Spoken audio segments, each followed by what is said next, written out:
perguntando: que faremos para realizar as obras de Deus?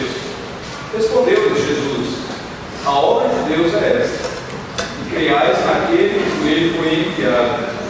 Então lhe disseram eles: que sinal fazes para que o vejamos e creiamos em ti? Quais são os teus feitos? Nossos pais comeram maná no deserto, como está escrito: deu-lhes a comer pão do céu. Replicou-lhes Jesus: em verdade vos digo, não foi Moisés quem vos deu o pão do céu. O verdadeiro pão do céu é meu Pai quem dá. Porque o pão de Deus é o que desce do céu e dá vida ao mundo. Então lhe disseram: Senhor, dá-nos sempre desse pão. Declarou-lhe Jesus: eu sou o pão da vida. O que vem a mim jamais terá fome, o que crê em mim jamais será sede. Porém, eu já vos disse que, embora me tenhais visto, não creio. Todo aquele que o Pai me dá, esse virá a mim. E o que vem a mim, de modo nenhum lançarei fora. Porque eu desci do céu, não para fazer a minha própria vontade, e sim a vontade daquele que me enviou. E a vontade de quem me enviou é esta: que nenhum eu perco de todos os que me deu. Pelo contrário, eu o ressuscitarei no último dia. De fato, a vontade de meu Pai é que todo homem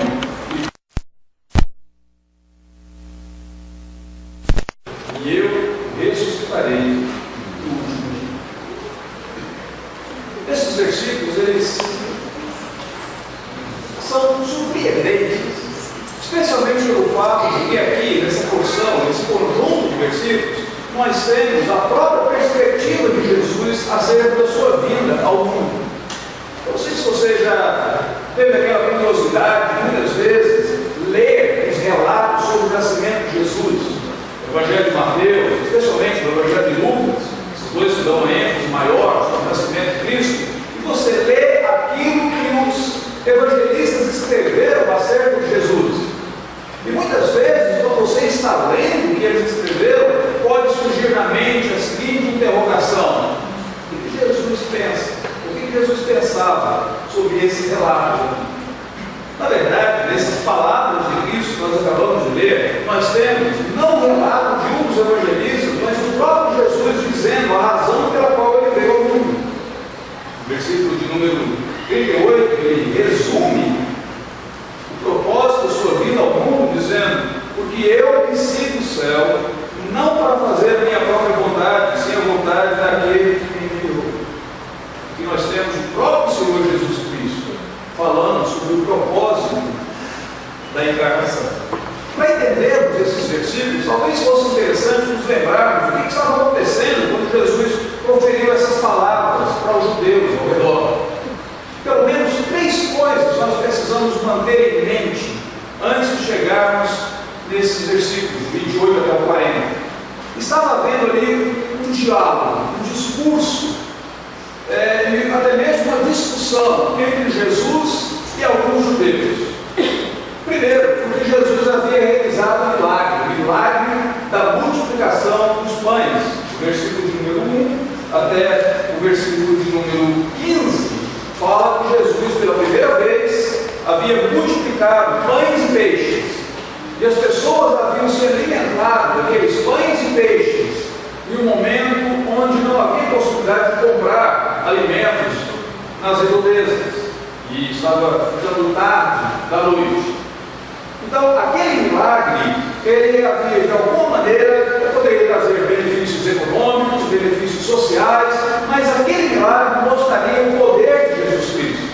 Mostraria o fato de que aquele que estava falando para aquela multidão era nada mais, nada menos do que alguém vindo da parte de Deus.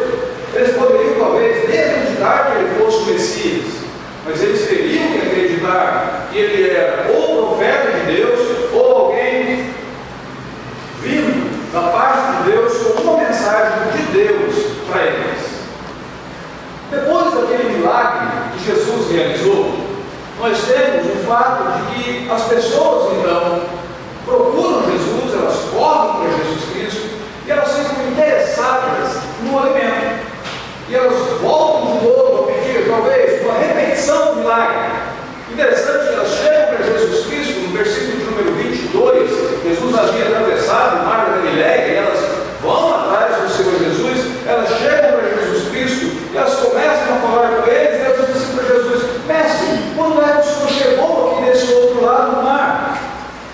E Jesus diz para elas: olha, vocês me procuram, não porque vocês viram e entenderam o milagre que eu fiz, mas porque vocês comeram, e o vosso estômago ficou satisfeito, e vocês não vieram de novo em troca de comida.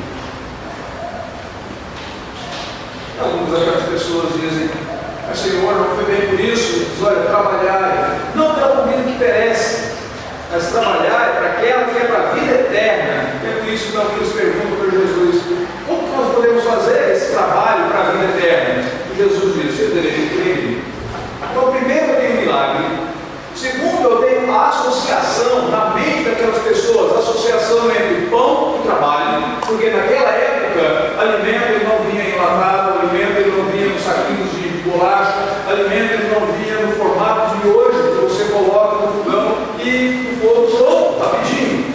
Alimento naquele contexto, ele era sempre fruto do trabalho, um trabalho duro, da lavoura, da lida do campo. Então, o alimento ele sempre estaria associado ao trabalho. Imagine essas pessoas que em determinado momento elas comem e elas não precisavam trabalhar para comer.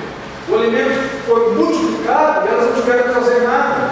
Então, elas voltam para Jesus e aquilo na mente do judeu seria alguma coisa não apenas miraculosa, mas também vantajosa. Ao milagre, elas associam o pão ao trabalho, agora a possibilidade de ter o pão sem trabalhar, mas aí no texto elas fazem uma citação de outra coisa interessante. Elas se lembram que na história dos judeus houve uma época que também o Senhor Deus alimentou o povo dele de maneira miraculosa. Então eles voltam para Jesus e eles dizem assim para Jesus: que sinal que o Senhor faz? O nosso pai nos deu, o nosso Moisés no passado ele nos deu maná.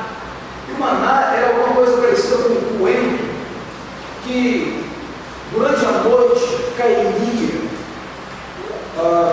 no orvalho ali, onde o povo de Israel estava caminhando no deserto, indo para a terra prometida, e no outro dia pela manhã eles poderiam recolher. E eles dizem agora: Moisés nos deu maná, Moisés nos deu esse pão, Moisés nos alimentou sem que nós tivéssemos que trabalhar. O que o Senhor faz para nós? E Jesus deixa bem claro para eles, dizendo: olha, não foi Moisés que deu o maná para vocês, foi o meu Pai que está no céu.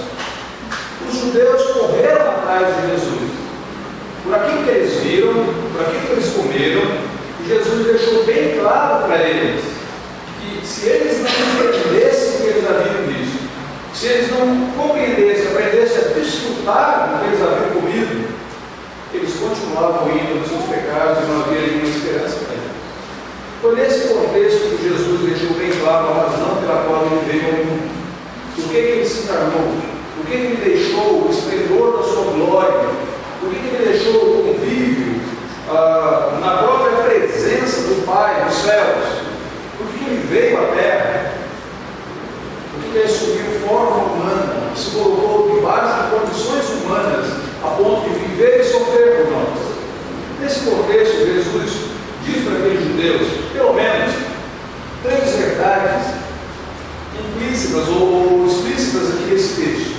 A primeira coisa, ele deixa bem claro para os judeus que o fato de ele veio ao mundo, ele se encarnou, ele veio ao mundo para cumprir a determinação de Deus, a determinação do Pai em conceder vida ao mundo.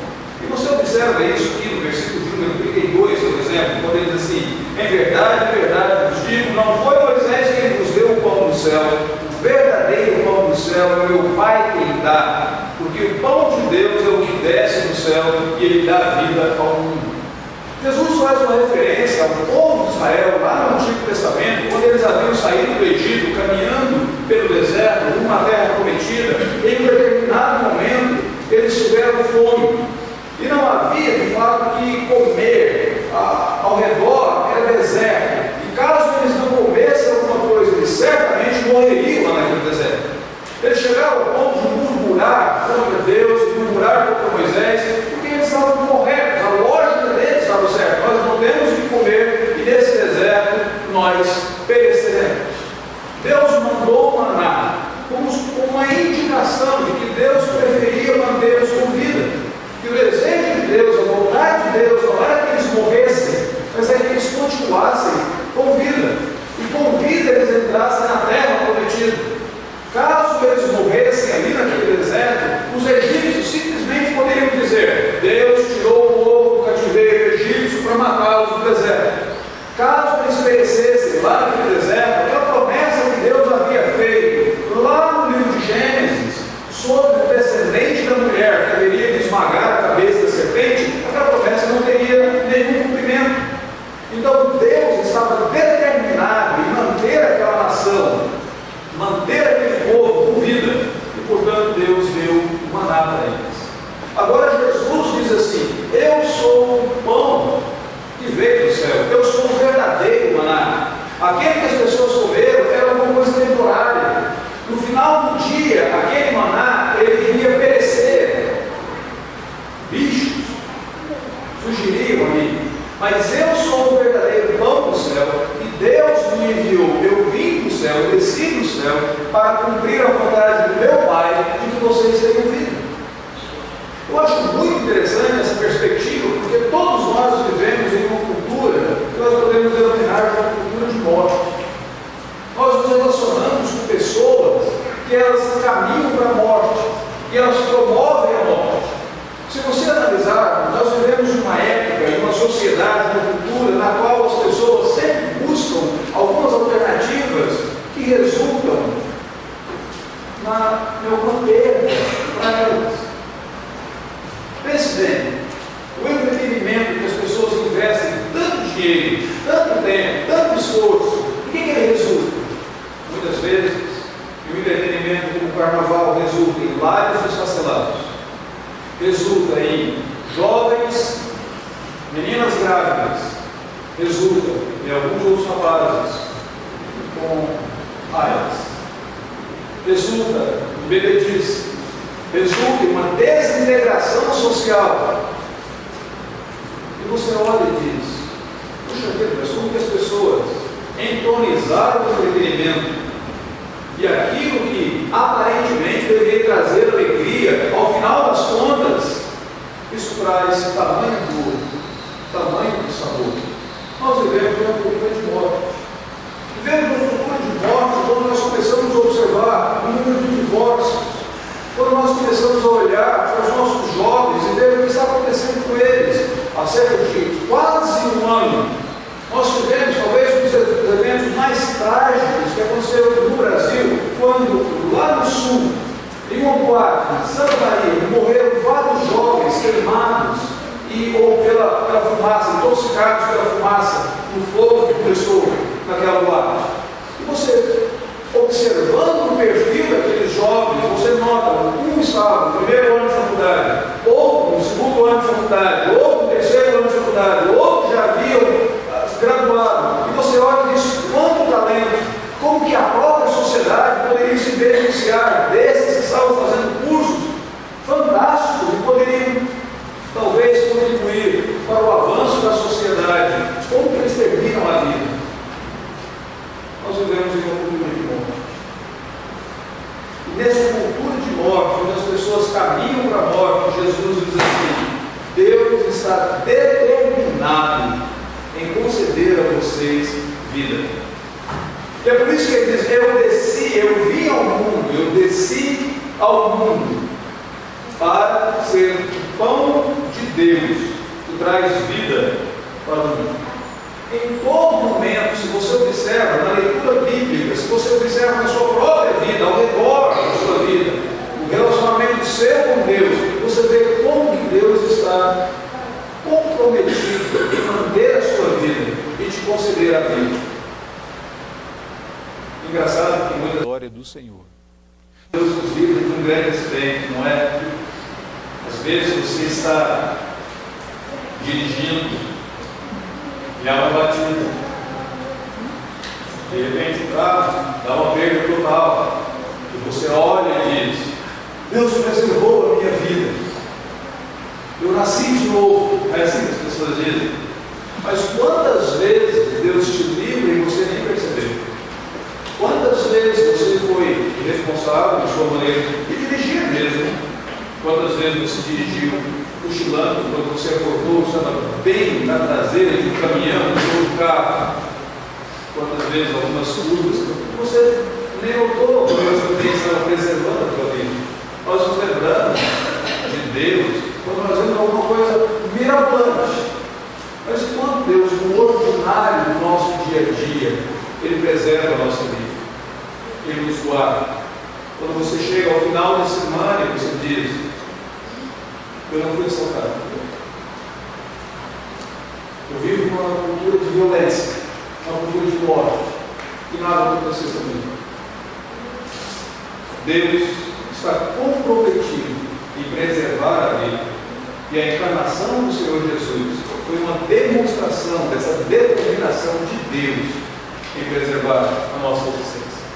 Segunda coisa que você observa aqui, Jesus diz assim que Ele veio ao mundo para cumprir a vontade do Pai, a determinação do Pai, de revelar para mim e para você que a vida ela não se limita a essa existência terrena. Se você observar no versículo de número 34 em diante, quando ele diz assim: eu sou o pão da vida, o que vem a mim jamais terá fome, o que crê em mim jamais terá sede. E depois ele diz assim no versículo 40: de fato a vontade do meu Pai é que todo homem que vira o Filho nele crê, tenha a vida eterna. Jesus fala aqui não apenas de vida biológica, não apenas de vida terrena, é diferente daquela vida que foi preservada quando os judeus comeram o maná, mas ele fala aqui de uma vida eterna, e ele deixa bem claro, dizendo: olha, eu vim ao mundo, eu desci do mundo, para cumprir a vontade do meu Pai, de mostrar e deixar bem claro para as pessoas que a vida, ela não se limita a essa existência terrena, ela não se limita à vida biológica, mas a vida, ela tem uma continuação eterna. Observe o que Jesus promete aqui para nós. Primeiro, versículo número 35, ele promete uma satisfação eterna. Ele diz: eu sou o pão da vida, o que vem a mim jamais terá fome, o que crê em mim jamais terá sede. Fome e sede são sinônimos de insatisfações. O seu corpo tem fome quando ele está insatisfeito com aquilo que ele já digeriu, e agora está vazio de estômago, e o seu corpo então clama por isso, e com todas as forças do seu corpo clama por isso. Você observou que muitas vezes quando você fica sem se alimentar, em um determinado momento, você começa a tremer, você fica não apenas descontrolado, mas você começa a tremer, o seu corpo todo, o seu físico clamando por algo. Agora Jesus usa a mesma metáfora. Ele diz: eu sou o pão da vida, eu posso dar para vocês uma satisfação, que ela é uma satisfação eterna. Já prestou atenção que muitas vezes, quando nós estamos satisfeitos com os nossos amigos, a festa acaba. Ou quando nós estamos satisfeitos com o dinheiro que nós recebemos, de um momento para o outro, o dinheiro também acaba. Quando nossa satisfação ela está simplesmente fundamentada, alicerçada, independente das coisas aqui da terra, essas coisas acabam. Jesus deixou bem claro aqui na terra: ferrugem corrói, verme corrói, as coisas acabam, são temporárias. E agora Jesus fala de uma satisfação eterna. Eu sou a verdadeira comida, aquele que se alimenta de mim jamais terá fome, e aquele que bebe de mim jamais terá sede. Outra coisa que Jesus fala aqui é interessante, que é eterna. Ele fala de uma segurança eterna, versículo número 37. Ele diz: todo aquele que vai me dar, esse virá a mim, e o que vem a mim, de modo nenhum eu lançarei fora. Como se ele estivesse dizendo que aqui é verdadeiramente: eu nunca te abandono, eu nunca te deixarei, eu nunca deixarei você ir, eu nunca lançarei você fora. Essa é a segurança eterna, que é a ideia de que nos braços de Cristo Jesus nós somos seguros, somos abraçados por Ele e Ele não nos abandona. Outra coisa que ele coloca aí no versículo de 39, ele diz que Ele nos dá também livramento eterno. A vontade de quem me enviou é essa: nenhum eu perco de todos os que me deu. Ou seja, se Ele não vai perder alguém, Ele está dizendo: eu vou livrar eternamente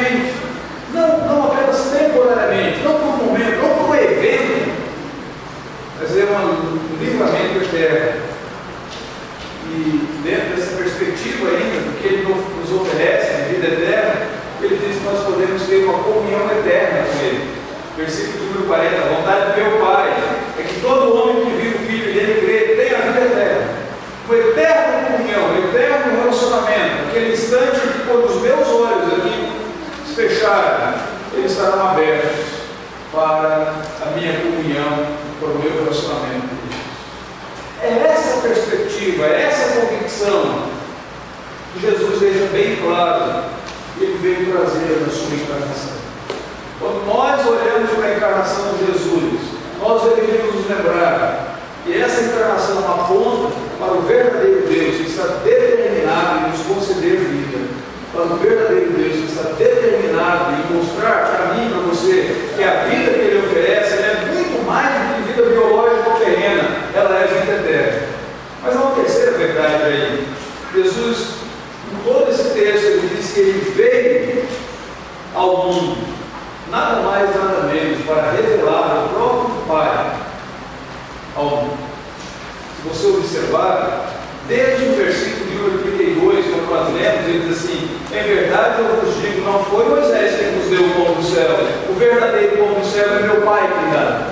Depois ele vai dizer: olha, eu vim fazer a vontade do meu Pai, e todo aquele que meu Pai me dá, ele vem a mim, todo aquele que vem a mim, eu não lançarei fora. A vontade do meu Pai é que eu não perca nenhum daqueles que Ele me deu. A vontade do meu Pai é que eu possa ressuscitar. Em outras palavras, o que Jesus está fazendo aqui? Ele está revelando para mim e para você quem é Deus.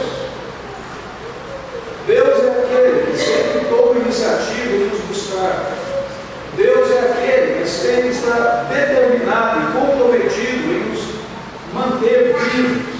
Deus é aquele cuja vontade, cujo plano é que eu e você o conheçamos de tal maneira que nós possamos desfrutar a vida eterna. Interessante, teve uma jovem, ela compôs vários hinos. Nós temos alguns deles no nosso live quando nós cantamos. Se você quiser observar lá, procure aqueles hinos que foram escritos por Ellen Keller. Essa jovem, logo após o nascimento dela, ela teve um erro médico, ela perdeu a visão. E ela passou o restante da vida dela cega. Mas mesmo cega, ouvindo os ensinamentos da palavra de Deus, ouvindo a leitura da palavra de Deus, ela usava alguns momentos da vida dela para compor hinos que as pessoas depois poderiam cantar na igreja.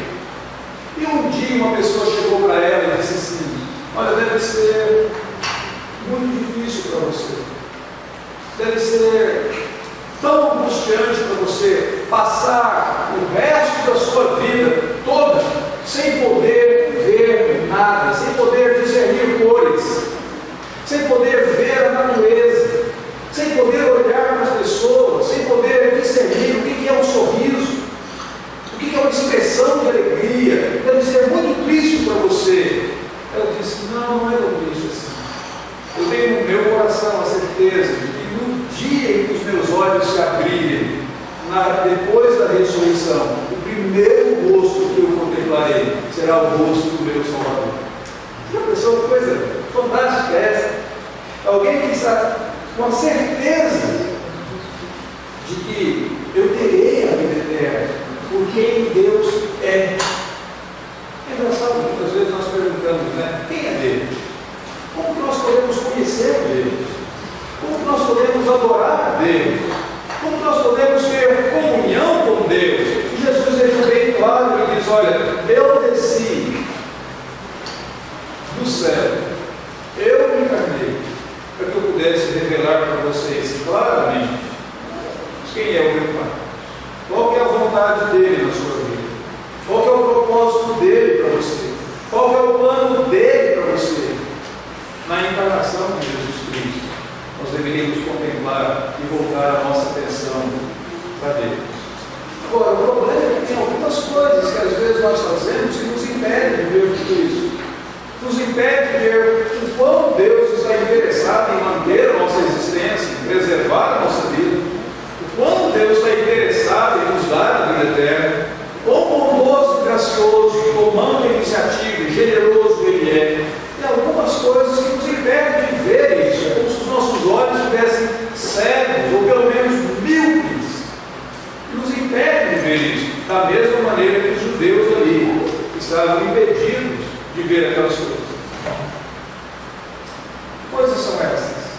Observe aí o versículo de número 27. Quando Jesus diz assim: trabalhai, não pela comida que perece, mas pela que subsiste para a vida eterna. Sabe o que impede você de contemplar, de ver, de perceber a bondade de Deus na sua vida? É a sua obsessão com as coisas materiais. Jesus sabia disso, ele disse assim para os judeus: trabalhai, não com coisas materiais, não por aquilo que perece. Trabalhai, suas fardas, para a vida eterna. Em outras palavras, Jesus estava dizendo que muitas vezes a nossa busca, a nossa obsessão com o ganho material, ela nos impede de ver a bondade de Deus. Porque nós estamos querendo ser imagens. Você observou isso? A escola dominical à noite disse que muitas vezes nós vivemos a vida como se nós estivéssemos jogando um banco imobiliário. Vence aquele que tem mais coisas. Na perspectiva de Jesus, vence aquele que tiver mais comunhão com Deus, aquele que puder discernir melhor a graça e a bondade de Deus. Então, a nossa obsessão material muitas vezes nos impede de ver a graça de Deus. Em segundo lugar, dê uma olhada no versículo de número 19. Eles voltam para Jesus e eles dizem assim: que sinal o Senhor faz para acreditarmos no Senhor? Versículo número 30, desculpa. Quais são os seus feitos? O que você faz para eu acreditar em você? Sabe o que os judeus estavam fazendo aqui? Eles estavam impondo condições para Jesus. É interessante como nós continuamos no mesmo erro. Muitas vezes nós deixamos de perceber a graça, a bondade, o amor de Deus conosco, porque nós começamos a impor condições para eles. Senhor, se o Senhor me abençoar, nesse exato momento eu prometo que hoje em diante eu serei fiel ao Senhor. Mas se o Senhor não fizer isso, eu perderei minhas dúvidas. Senhor, se o Senhor abrir essa porta para mim, então meu coração será todo teu. Ó Deus, se o Senhor me responder a oração nesse exato momento, então eu vou seguir toda a minha vida. Já observou como tantas vezes nós impomos condições para Deus? Senhor, eu vou ler toda a tua palavra esse ano, e eu espero que o Senhor me abençoe, como o Senhor disse, o Senhor abençoe a tua palavra. Com isso, você está impondo condições para Deus. O problema é que se você impõe condições para Deus, e Deus cai no seu joguinho de impor as condições, quem de fato é Deus? Você ou Ele? Quem de fato está no controle? Você ou Ele? Todas as vezes que eu e você tentamos impor condições para Deus, nós não vemos, nós não percebemos a graça e a bondade de Deus. A terceira coisa, o terceiro erro que nós cometemos, e os judeus também faziam, está no versículo número 21. Eles citaram a Bíblia, mas eles citaram a Bíblia e usaram a Bíblia contra Jesus. Observe, eles dizem assim: que sinal que o Senhor faz? Os nossos pais comeram do maná, como está escrito, que Deus a comer pão do céu. Eles estão citando as Escrituras, como se eles pudessem, pela citação das Escrituras, forçar Jesus a dar pão para eles de novo. Então, observou como muitas vezes nós lemos a Bíblia Sagrada e nós falamos: ó Deus, está registrado na tua palavra, então o Senhor cumpra aquilo que o Senhor mesmo disse. Você acha que ele não sabe registrar lá? Foi ele que mandou registrar. Foi ele que inspirou. Você acha que ele é esquecido disso? Você acha que ele cita do povo? Em um determinado momento, às vezes, eu e você pegamos um texto da palavra de Deus e nós falamos: Deus, o Senhor prometeu, cumpra agora a tua promessa. Como se nós pudéssemos usar isso para manipular a Deus. Todas as vezes que eu e você tentamos manipular o Senhor, nós não vemos a bondade dele conosco, nós não desfrutamos da riqueza da comunhão que nós poderíamos ter.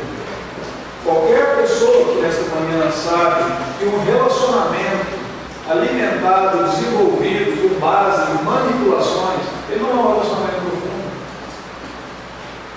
Como muitas vezes nós achamos que podemos fazer isso com Deus? Em quarto lugar, eu vou dar uma olhadinha aí no versículo 34 agora. E veja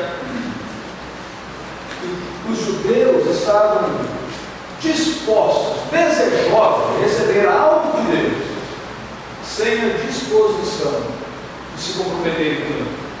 O texto diz assim, ele chega para Jesus e ele diz, Senhor, o que o Senhor pode nos dar? Moisés nos deu o maná do céu. Então Jesus disse, então eles viraram, versículo 34, Senhor, dá-nos esse pão. Jesus diz, eu sou o pão da vida. Versículo 36, o problema é que, embora vocês tenham visto o milagre, vocês não creem. Vocês querem receber algo de mim, vocês querem receber algo de Deus, mas vocês não querem se comprometer com Deus, vocês não querem crer em Deus, vocês não querem depositar a sua confiança em Deus. Incrível, não é? Como tantas vezes nós nos aproximamos do Senhor, desejosos de ter uma bênção, uma graça dele, e uma vez que nós o temos, nós nos distanciamos, sem nenhuma comunhão com Deus. E na perspectiva bíblica, Deus está disposto a nos abençoar, mas a maior bênção que Ele pode nos dar é o seu relacionamento conosco. Vocês se lembram de uma mulher que uma vez veio e tocou Jesus pelas costas, e ela tinha uma hemorragia? No momento que ela tocou Jesus, ela foi curada, e Jesus parou no meio da multidão e disse, quem me tocou?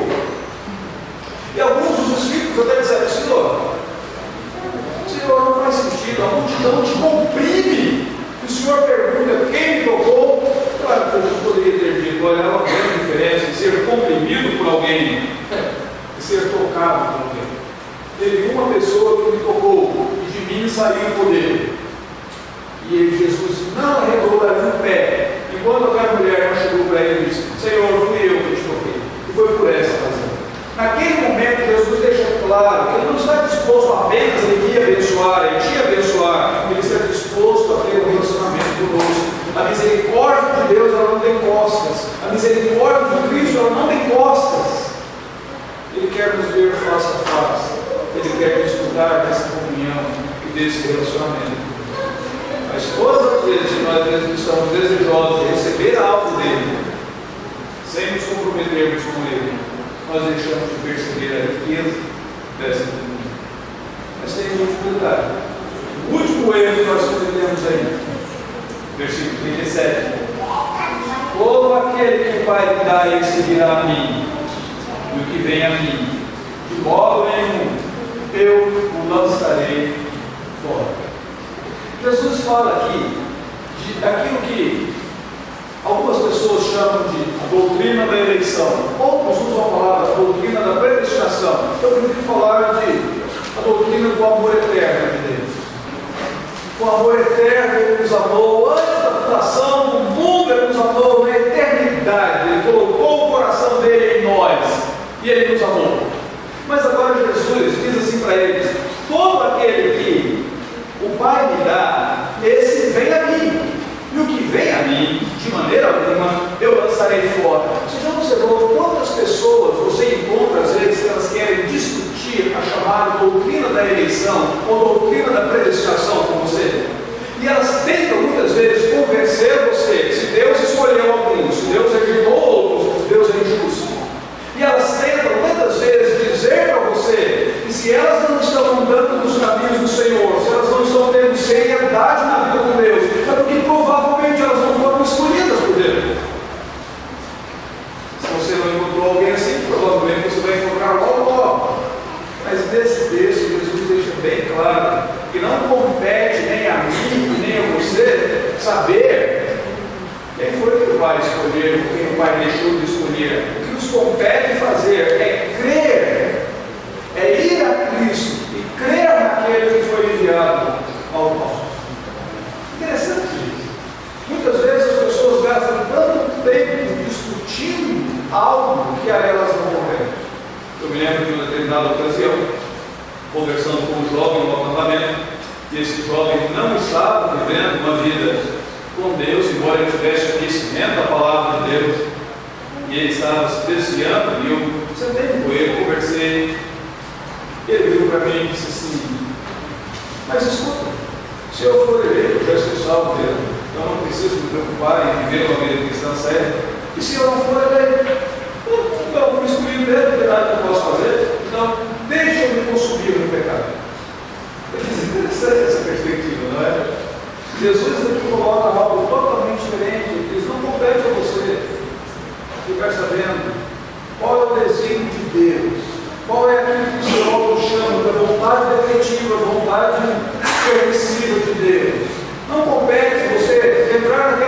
usando os teólogos, se é infra-supralapsariano, mas o que compete a você é sabendo que Cristo é a revelação do Pai. Vai, creia nele, renda-se a Ele e diga: Senhor meu e Deus meu.